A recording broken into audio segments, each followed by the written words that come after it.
Every year, more than 2 million visitors arrive on this tiny island searching for paradise. They have seen the photographs, they've watched the Instagram reels, and they have heard Boracay described as one of the most beautiful islands in the Philippines. But here's the question: has Boracay become a victim of its own success? Is it still the tropical paradise everybody dreams about? Or has popularity transformed it into something completely different? Today, we're going to find out.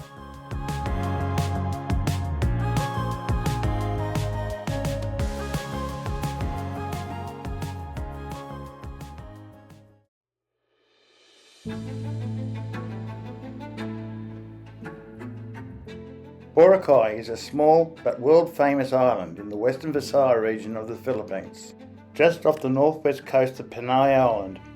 It's best known for its powdery white sand beaches, crystal clear waters and vibrant nightlife. It is often ranked among the top tropical destinations globally. Imagine stepping onto powder white sand, so soft it feels like flour beneath your feet, while crystal clear turquoise waters stretch to the horizon. The island is dotted with small, isolated coves and secluded beaches accessible only by boat. And nothing could be better than enjoying a cocktail at a beachside bar while watching one of the most stunning sunsets you've ever seen. There is absolutely no question that Boracay is a beautiful island. But beauty isn't the only thing that makes an island destination memorable. Before we continue, if you enjoy honest, independent travel guides that help you discover destinations beyond the tourist brochures, please consider subscribing to the channel. It really helps support future videos like this. So how easy is it to reach Boracay? There are several daily flights from Manila and Cebu to Cataclan Airport, the closest airport to the island.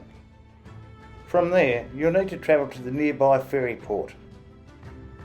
The cheapest way is by tricycle. It takes about 15 minutes and costs around $2 Australian.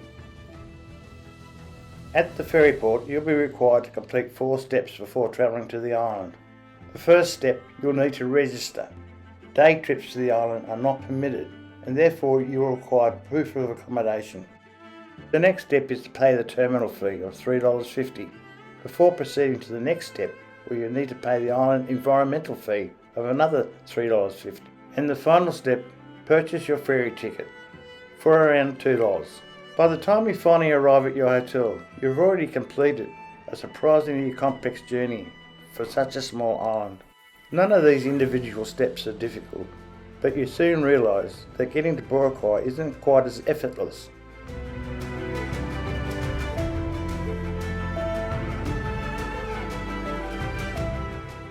Due to the impact of tourism on the island's environment, Boracay was closed to non-residents in 2018 to rehabilitate the environment and address some unsustainable tourist practices.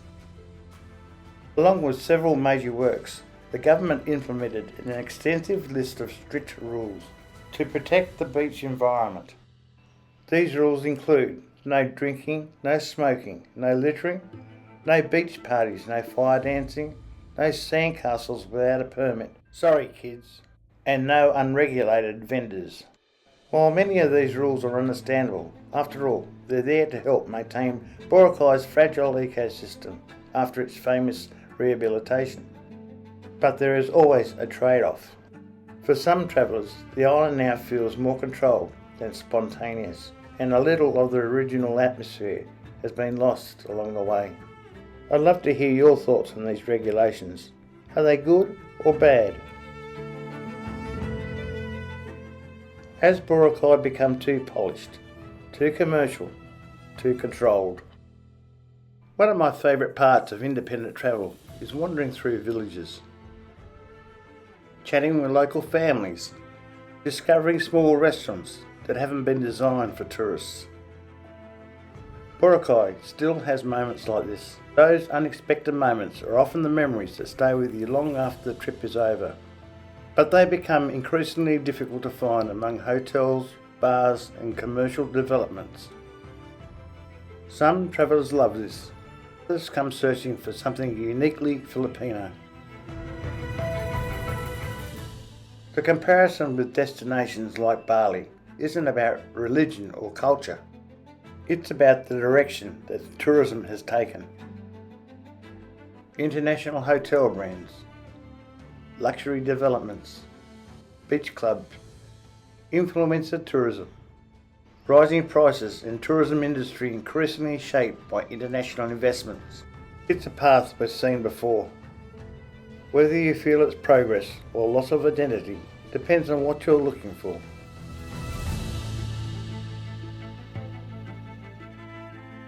So, is Boracay too crowded?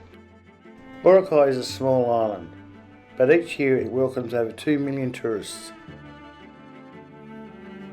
Boracay can be crowded. At sunset, White Beach can feel less like a tropical island and more like a busy seaside promenade, with thousands of people gathering to watch the day's final moments, especially during the peak seasons such as Christmas, New Year and the summer months. Having said that, Boracay still does several things exceptionally well. The beaches are world class. The water is really that clear. The island feels remarkably safe, and if it's your first trip to the Philippines, Boracay can be a wonderfully easy introduction. So what does make a great island destination? Is it measured by luxury or freedom? After travelling through much of Southeast Asia, I've realised something. The destinations I remember the most aren't necessarily the most beautiful. They're the ones where I connected with people, learnt new things, wandered without a plan, and experienced a place that still feels genuine. For me, that's what independent travel is all about. What are your thoughts?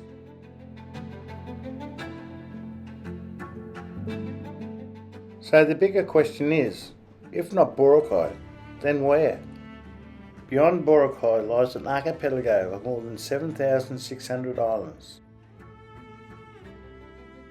Quiet fishing villages, untouched beaches, volcanic landscapes, remote waterfalls, coral reefs, and communities where tourism is still a guest, not the main industry. Somewhere amongst these thousands of islands is a destination that is perfect for you.